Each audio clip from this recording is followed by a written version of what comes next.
नोंना एम मा बाबु मा जाहैगोन आर्मी अफिसार गुड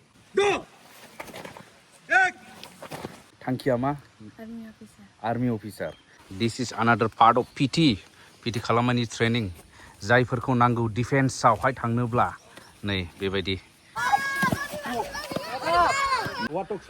वाव नायदो दा बिसोर ट्रेनिं एरियायावनो दङ दे लोगोफोरनि बास नुवाखै वाव army officer Namaskar, Khulumbai. I would like to share the good news that our Soinik school has been affiliated by Soinik School Society New Delhi. खुलुमबाय लोगोफोर अब्ला भिडिअखौहाय गेटनिफ्राय जागायदिनि नोंथांमोना आंनि उनाव नुखाबाय बे जाहैबाय नर्थ इस्ट मिलिटारि स्कुल बिजनि आं सिगाङावनो बुंगोन मोनसे गोजोनथाव खौरां नैबे स्कुलनि बयनिबो थाखाय आरो नैबे जोंनि ओनसोलनि थाखाय बिटिसिनि थाखाय जोबोद गोजोनथाव खौरां मानो होनोब्ला बे स्कुला दा रिकगनाइज जाबाय बेयो सैनिक स्कुल जाबाय दा बेयाव जेसेबांनाखि बेवहाय नर्म्स दङ सैनिक स्कुलनि अल ओवर इन्डियायाव जेरै सोलियो बेबायदि सोलिलांसिगोन स्मुथ फांसनिं जासिगोन बेयो दा सोलिसिगोन under the supervision of ministry of defence of government of इन्डियानि बिटिसियावनो बेनो फार्स्ट सैनिक स्कुल जासिगोन लोगोफोर गोजोन्थों सार खुलुमबाय welcome to our school sir thank you Dhan Kumar Brahma sir बेखौ सिगांनि भिडिअबो नुखाबाय दा बियो गोसो होनानैहाय फुल कमिटमेन्ट होनानै मावगासिनो दं बे स्कुलावहाय नोंथांमोना गेटखौ खेबसे नायनानै लाबावदो बेनि एड्रेसाबो बेयावनो दं नर्थ इस्ट मिलिटारि स्कुल बिजनि बे जाहैबाय हावारगाव सारागाव भिउआ जाहैबाय हानचारा डिस्ट्रिक्ट चिरां बिटिआर आसाम नुबाय नोंथांमोना दा इनफ्रास्ट्राक्चारा फ्राय जाजोब्बाय फिसा फिसा नै बेफोरबायदि खामानि दंबावो दा नोंथांमोना नुबाय दा रिकगनाइज जाबाय बे जासिगोन सैनिक स्कुल जोंनि चिरां डिस्ट्रिक्टआवबो मोनसे बेबायदि सैनिक स्कुल जों मोननो थांबाय जोबोद गोजोनथाव खौरां लोगोफोर सिगाङावनो आं नोंथांमोननो खोन्थानि बर्तमान बेयाव मोजां सुबिदा दं मोजां अपरचुनिटि दं बेनो जाहैबाय बर्तमान जुदि एडमिशन लायोब्ला उइदाउट एन्ट्रेन्स एग्जाम नोंथांमोना एडमिशनखौ होनो हागोन एबा लानो हागोन खिन्थु जेब्ला फुल सैनिक स्कुलनि गाइडलाइन्स हिसाबै सोलिनांगौ जायोब्ला अल ओवर इन्डियानि जिनाखि एन्ट्रेन्स एग्जाम नैबे एग्जामजोंसो पास जानानै बेवहाय एडमिशन मोनगोन दा जोङो नायनि नै आदा नैबे जोंना आदाया नैबेवहाय सिकिउरिटि खुलुमबाय आदा नमस्कार सर औ बेबायदि दा नैबे गेट गेजेरावहाय नैबे थाग्रा नेग्रा सिकिउरिटि बा गेटमेन ओमफ्राय नैबे जाबाय ओरै मेन एन्ट्रि हरै हस्टेल एरिया जाहैबाय बेखौ आं दिन्थिहैगोन नोंथांमोननोहाय ओमफ्राय नैबे क्लासरुम एन्ड एडमिनिस्ट्रेटिभ ब्लक नैबे बिल्डिङा जागोन आं सिगांबो दिन्थिदोंमोन हानायसिनि बारा गोबाव गैला बिथांमोना ग्राउन्ड फ्लरखौहाय कमप्लिट खालामग्रोसिगोन आरो नै दा जोङो थांगासिनो दङ हस्टेल पार्टजोंहाय दा ओमफ्राय नैबे जाहैबाय बिसिनि प्लेग्राउन्डआथ' बिसिनि थाखाय बिराद इम्परटेन्ट एक्टिभिटि फिजिकेल फिटनेसखौ डेभेलप खालामनो थाखाय जिहेतु बे फिजिकेल फिटनेस खालामनाया मोनसे बिराद इम्परटेन्ट रल बे मिलिटारि स्कुलनि थाखाय अब्ला लोगोफोर फैयै फैयै जोङो सौफैबाय दा हस्टेल साइडआवहाय हो बैयाव जाहैबाय बैजोंनो बयस हस्टेल नैबे जाहैबाय गर्ल्स हस्टेल बेनिफ्राय बे एरियाया बा बे कम्पाउन्डआ दाखालिसो इनागुरेसन जादों नोंथांमोना सिगांनि भिडिअ नुदों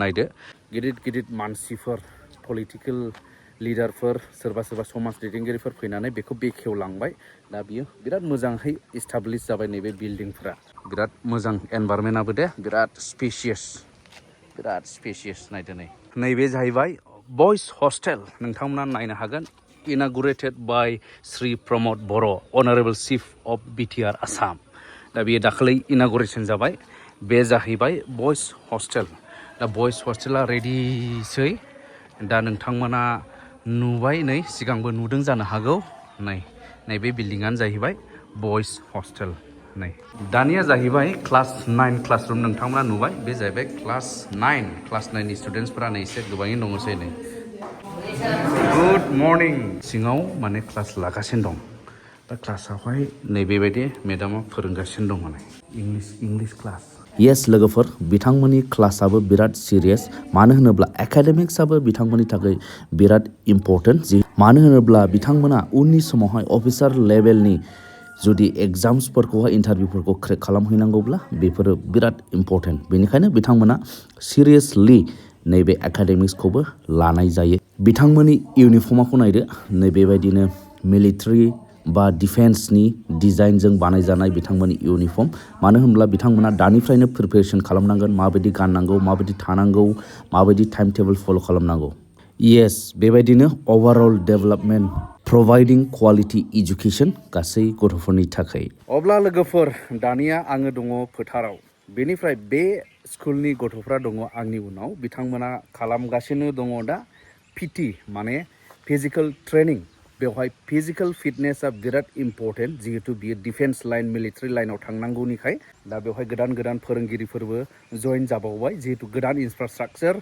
स्कुला देरसिनगासिनो दं डेभेलप जागासिनो दङ नैबे सारा जाहैबाय बेवनि गोदान मावग्रा बे सारा जाहैबाय administrator First of all, you are most welcome to our Northeast Military School. Thank you, sir. মই আগত আৰ্মিত আছিলোঁ মই আৰ্মি অফিচাৰ হয় ইয়াতে এডমিনিষ্ট্ৰেটৰ স্কুল এডমিনিষ্ট্ৰেটৰ পোষ্টত আছোঁ আমাৰ দুজন হাউলদাৰ আৰ্মি ইনষ্ট্ৰাক্টৰ আছে পিটি ড্ৰিল গেমছ এইবিলাক কণ্ডাক্ট কৰে আৰু মই এইবিলাকৰ অলপ ছুপাৰভাইজিং হেৰি চাই দিওঁ NEMS মানে নৰ্থ ইষ্ট মিলিটাৰী স্কুল বিজনেনি ইনষ্ট্ৰাক্টৰ নৈবে সাৰা নাই আপুনি ক'ত আছিল ছাৰ আগত মই আগতে আছিলোঁ ইণ্ডিয়ান আৰ্মিত অ'কে অ'কে 12 আছাম ৰেজিমেণ্ট তাৰ পৰা 24 ইয়াৰ্ছ ছাৰ্ভিচ কৰি মই ৰিটায়াৰ হৈ আহিছোঁ হাইবিলদাৰ ৰেংকত এই বিভাগত মই ডিচিপ্লিন ড্ৰিল ড্ৰেছ পেনোৱা টাৰ্ণ আউট অপটিকেল কেম এইবিলাকত মানে হেৰি কৰি আছোঁ সিহঁতক প্ৰশিক্ষণ দি আছোঁ নৈবে সাৰা जाहैबाय हाबिलदार पुष्प कुमार राय थाबाय ओमफ्राय नैबे जोंना एक्स CRPF नैबे आगोलाव लोगो मोनखादोंमोन नैबे साराबो जाहैबाय इनस्ट्राक्टर आरो बियो नै अमरेन्द्र बसुमतारी अमरेन्द्र बसुमतारी जोङो नायदिनि फिजिकेल ट्रेनिंआ माबायदि जायो स्टुडेन्टसफोरा नै पिटि फिजिकेल ट्रेनिंआव बिथांमोननि ड्रेसआ नैबेबायदि जाहैबाय नै आर्मि ड्रेस नैबो नुगोन नर्थ इस्ट मिलिटारि स्कुल बिजनि NEMS Bijini. What is your name, Babu? My name is Jotikesh Burman. Jotikesh Burman. Which class? In class 10. Class 10. बेनिफ्राय आं सिगां मिथिहोनाय बायदि बेयावहाय बोथ बयज एन्ड गर्ल्सफोरनि थाखाय जाबाय बे अल ओवर इन्डिया सैनिक स्कुलावनो दा बयजखौबो गर्ल्सखौबो लाखासै बेनिखाय नैबेयावबो गर्ल्स स्टुडेन्ट लानाया जागायबाय जोंहा बिनानाव सासे दङ नै मा नाम नोङो इस्टार रानी बसुमतारी न'आ महायमोनलाय दिखियाजुलि सनितपुर डिस्ट्रिक्ट दिखियाजुलिनिफ्राय फैदों दा हस्टेलावनो थायो उसुबिदा माबा मोनदों बेयाव उसुबिदा गैयाना जेबो मा क्लास नों दा क्लास 9 थांखिया मा जिउआव आर्मि अफिसार दा बेबायदिनो गोबाङा बेवहाय आर्मि अफिसार बा सोरबा एयारफोर्सआव थांनो सोरबा नेभियाव बेफोरबायदि गुबुन गुबुन बिथांमोनहा हयथ' सिमां दङ दा बेफोरबायदि सिमांखौ जाफुंहोनो थाखाय उन्दैनिफ्रायनो प्रिपेरेसन खालामोब्ला बै थांखिसिम सौहैनांगौआ एसे गोरलै जागोन बेखौ जोङो मिथिखागौ दा बेनिखायनो बिथांमोननि गार्जेनफोर आरो गाव गाव गथ'फोरनि इन्ट्रेस्टफोर बेफोरखौहाय लानानै नैबेबायदि प्लेटफर्मावहाय जुदि थानानै आवगायोब्ला बेयो सब समय स्मुथ आरो साबसिनैहाय जालांखायो दा बेनिखायनो जायफोरा दासिमबो इन्ट्रेस्टेड एडमिशना दाबो जागासिनो दङ नैबे स्कुलावहाय क्लास 6 निफ्राय 9 सिम आरो क्लास 11 आवहाय एडमिशनखौ लाफैनो हागोन लाय बाबु मोना नै नैबेखौ सिगां नुदोंमोन माब्रै बाबु मोजाङैनो दं मा क्लास मोनखो नों क्लास 7 आच्छा क्लास 7 नोंसिनि न'आ महायमोनलाय रौता उदालगुरि फ्रम उदालगुरि बिदिनो गोजाननिबो दं गोजाननि दं खाथिनि दं नोङो महाय बाबु गसाइगाव फ्रम क'क्राझार डिस्ट्रिक्ट ओरैनोलाय बाबु नोङो महाय चिरां औ खाथिनिनो बेलाय बाबुआलाय गसाइगाव फ्रम क'क्राझार डिस्ट्रिक्ट गसाइगाव गोजान गोजाननि दं बेनिखायनो फैनो हागोन थाफैनो हागोन जिहेतु बियो 100% रेसिडेन्सियेल स्कुल नालाय माने उसुबिदा गैया महाय मोनलाय नोंसिना फानबारि लकेल बय फानबारि दा बिसोर रेडि फिजिकेल ट्रेनिंनि थाखाय घरकट बाबु हाजो की डिस्ट्रिक्ट इटु Kamrup district which class class 7 yes गासिबो दा in discipline is very important from where Balamguri local class 12 timing के लिए लीडर के साथ साइड जंप शुरू कर 1 2 1 1 2 1 1 1 बस हप ये व्यायाम टाइमिंग के लिए लीडर के साथ शुरू कर 1 2 1 2 1 2 start hand Test! Bend! Test! Vaya per आगे! Go! 1 2 1 2 1 2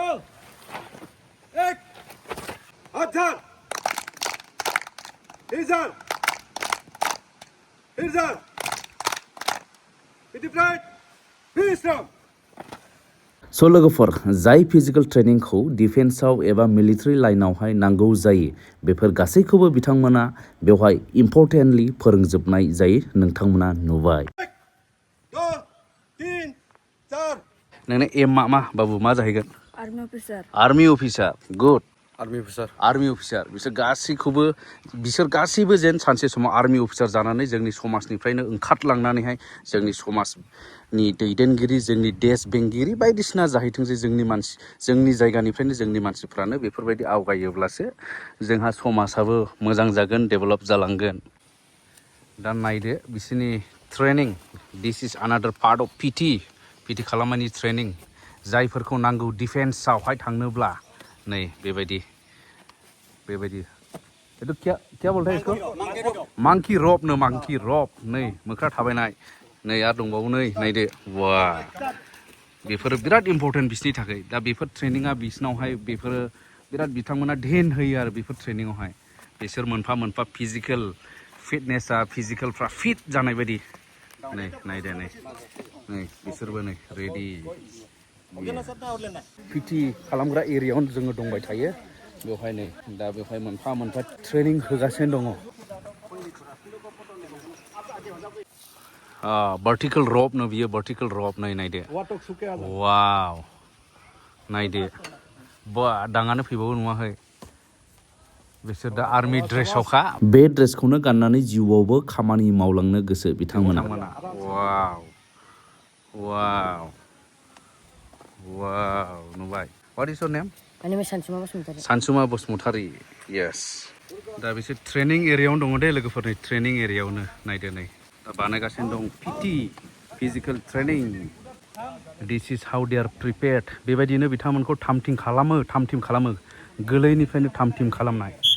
दानिया जाबाय नैबे हेंगिं बिम होनना बुङोनो बे ट्रेनिंखौ नायदो नै बास नुवाखै वाव बेफोरबायदि स्ट्रं जानांगोन स्ट्रं वाव लोगोफोर दानिया नैबेवनि गथ'फोरा स्पर्ट्स गेलेगासिनो फुटबल गेलेदों नै दा मोनफ्रोमबो स्पर्ट्स एबा गेम्सआनो बिथांमोननि थाखाय बिराद माने गेलेहोजानाय प्रेक्टिस खालामहोजानाय जायो। दा नैबाव नोंथांमोना नुदों बेयाव गेलेगासिनो दं फुटबल गथ'फ्रा नै फुटबल ओमफ्राय ओरैहाय माखासेया ओरै जिरायनानैहाय सापर्ट खालामो। दा बेखौहाय लिड खालामदों जाहैबाय एडमिनिस्ट्रेटर साहाबमा रेफ्रिमेन हिसाबैहाय लिड खालामगासिनो दं।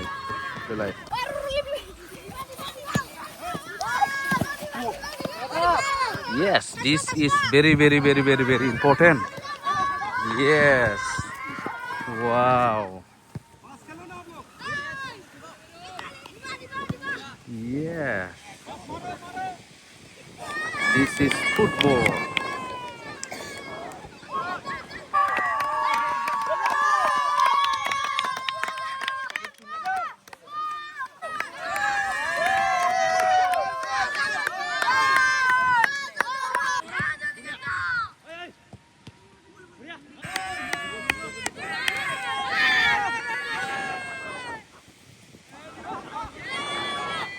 दानिया नैबे स्कुलनि बागै आरोबाव साबसिन मिथिनो थाखाय आङो बे नर्थ इस्ट मिलिटारि स्कुल बिजनीनि गोरायुं एबा प्रिन्सिपाल सार जाय गोदानै जइन जादों दा नैबे प्रिन्सिपाल सारनिफ्राय माखासे खोथाफोरखौ मिथिनानै लाबावनि लोगोफोर। स' दिस इज प्रिन्सिपाल अफिस अब्ला फैदो नैबेनि जाबाय गोदान प्रिन्सिपाल सारा। नमस्कार सार। बे सारानो जाहैबाय गोदान प्रिन्सिपाल माने बावाखै एप्रिलनिफ्रायसो जइन जादों आरो सारा। Good morning.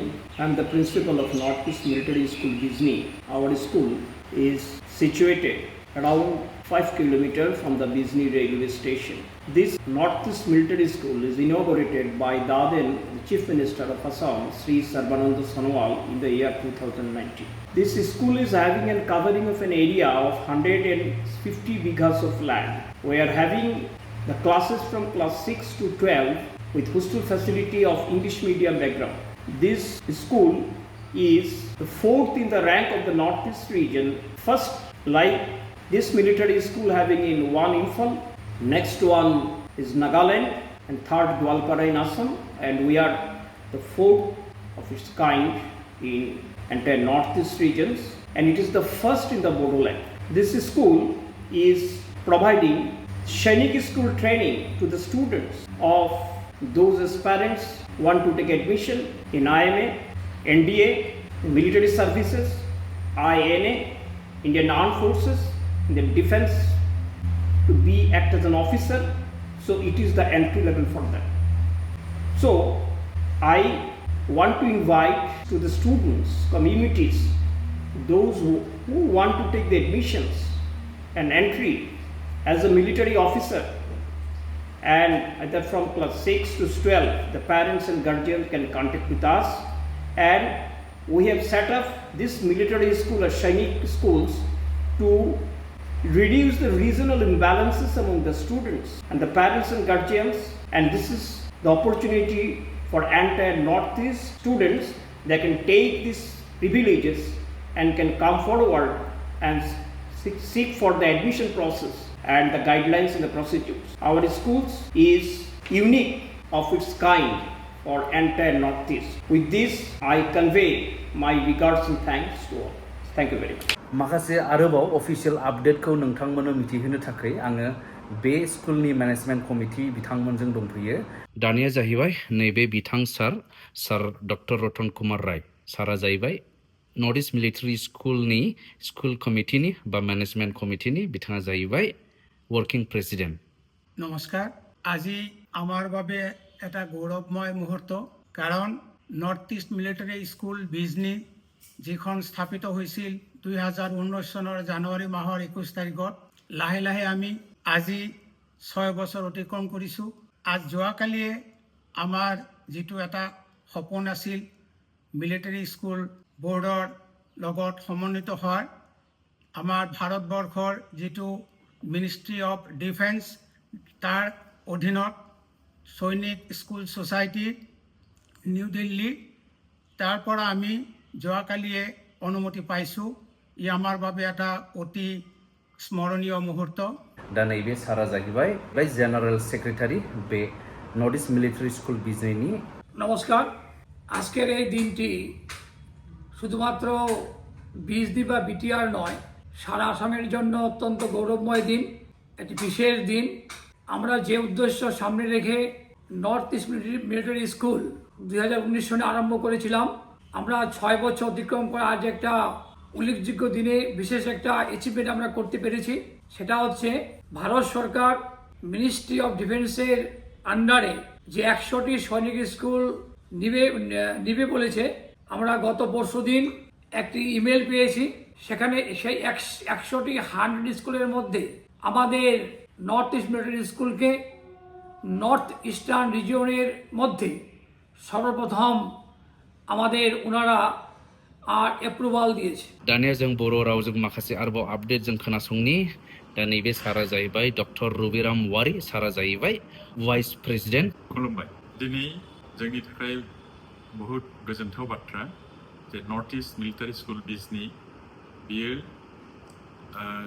जितु Sainik school society ministry of defence new दिल्लीनिफ्राय मोनसे स्वीकृति लाभ खालामबाय दा जितु 100खान गोदान सैनिक स्कुल लानायनि खोथा दं पिपिपि मदआव बिनि गेजेराव जोंनि बिजनीनि जितु नर्थ इस्ट मिलिटारि स्कुल बियो प्रथम बारनि थाखाय नर्थ इस्ट रिजनाव लाजाबाय गतिके दा जों जितु 2019आव गायसनजेनग्रोदोंमोन बे north east military school बिजनीखौ बिजनीनि सारागाव Havargaon गामियाव दा बियो दिनै जों जितु टार्गेट लानानै आगबारिदोंमोन बियो सफल जानाय होननानै जों साननो हाबाय खारन जोंनि टार्गेटआनो दंमोन जों जुदिअ प्राइभेट मिलिटारि स्कुल हिसाबै खुलिदोंमोन जोंनि ओंथिया दङमोन जे जों भबिष्यताव पिपिपि मदआव जों स्कुलखौ माबानो कनभार्ट खालामगोन दा बै सिमाङा जोंना जाफुंबाय थ' जों गोजोननाय मोन्दों आरो बिनि थाखाय जों गासैबो जोंनि बिजनी बिटिआर बा Assam as a whole north east बयनिबो रायजो राजा बिथांमोनखौ साबायखर बावहरबाय दानिया आं फैबावबाय आरोबाव सासे इम्पर्टेन्ट पार्सन बे नर्थ इस्ट मिलिटारि स्कुलनि management कमिटिनि Chief Advisor and Chairperson, Sir Dr. Itesh Bodoland. Namaskar, sir. Namaskar, Kulumbai. So, we have been running one army school, Sonic School, private Sonic School at Bijini, Koragaon since 2019. But I would like to share the good news that our Sonic School has been affiliated by Sonic School Society New Delhi 2 days back.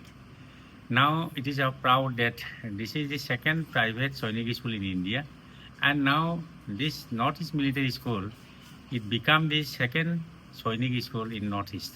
That is a very good news for all Northeast people and for our country. And in this context, I would like to share my sincere thanks, gratitude, all who have been behind this endeavor. Without their supports, it would have not been possible to achieve this affiliation. And next year onwards, our Sonic School board, they will guide us, they will manage, and they will control the admission like Sonic School Gwalpara. So that is the share of the good news for our Northeast people. Thank you very much. Thank you, sir.